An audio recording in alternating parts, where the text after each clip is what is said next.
Delco SI alternator.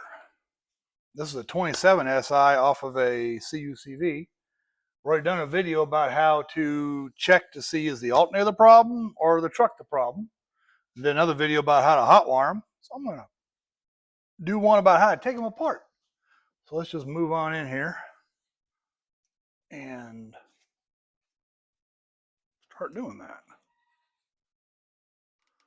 Okay, this one's hand tight because I put it together for demonstration purposes. You got 4 bolts. 1, 2, 3, and 4. Before you take it apart though, spin it.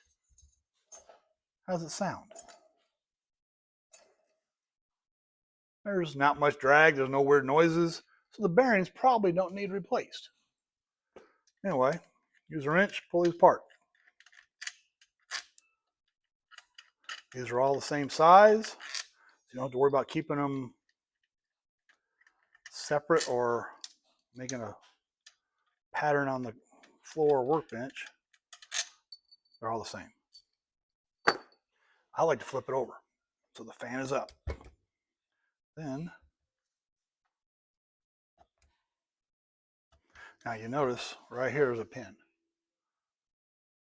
There's a pin that you'll see once I pull it up. If I can pull it up, there it goes. It just went together.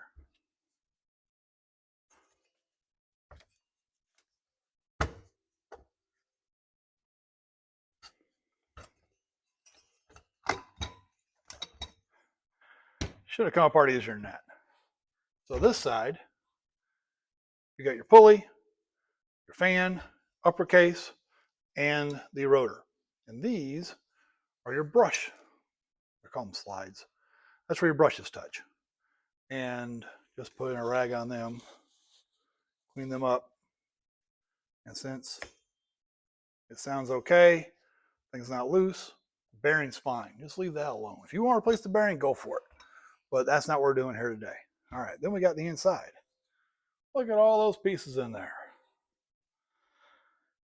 Now, on this one, you can see it. This red wire you're not going to have on yours. That's between the B plus terminal and rectifier bridge. That's the power wire. This alternator, you can kind of see the tracks inside there. It shorted out and melted the thing that goes there. So I made that wire. So let's pull that out. And there is an insulator on both sides. This is the post. This goes on the inside. This is what just screws down there. So this is where your the big wire from the battery, your B positive, battery positive goes. So that goes there.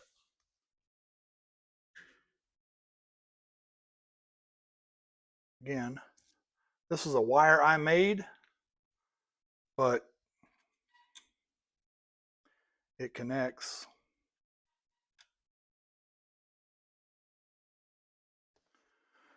power over to the rectifier.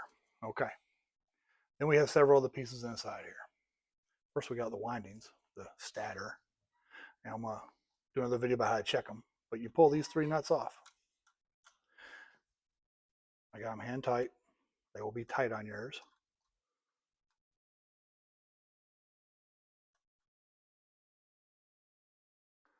And then you have the brushes. Underneath that is the regulator. There's also the diode trio leg going over to the brushes. Yeah, if you want to impress people, talk about Ackerman angle as far as alignments go was impressive. Talk about the diode trio. Yeah. You have people wondering, wow, he's smart. A lot of people don't have a clue what the diode trio is. One of the parts that makes the alternator work. But it also, on all 27 SI alternators, is the same. Okay. Get the bolt out.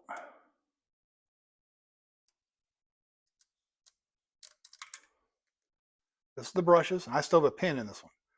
So when you pull it apart, it's going to look like that. And we'll talk about this when I do a video about going back together again. You do, these brushes look pretty good. You put that in there. Put that there. Whoops, popped out. When it goes through, take these things off.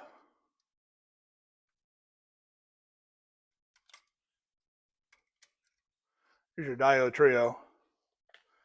But this, when it goes in here,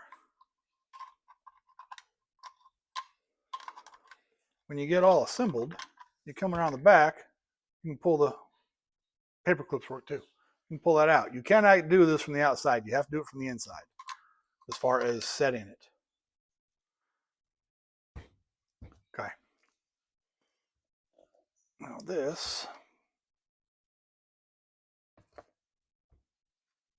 should come on out. I mean, it's not coming out. I'm not going to force it. All we're left with is the rectifier bridge, which is one of these. And underneath here and underneath there is what makes this an isolated ground alternator. This is the ground stud. So that is underneath right there. This is the ground. So the ground stud, you need a fiber washer underneath there, underneath here. That's what makes it an isolated ground alternator. That's the only difference.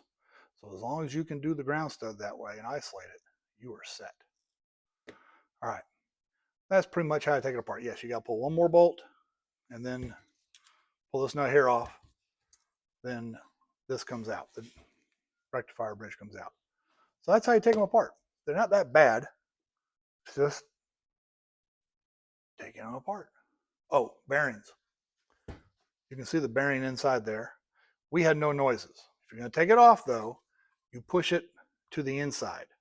You can put a socket in there, and if you support it somehow, a really tall socket right there, hammer it out, press it out, but that bearing goes that way, not this way. It goes out that way, and back in this from the inside. All right, that's the end of that.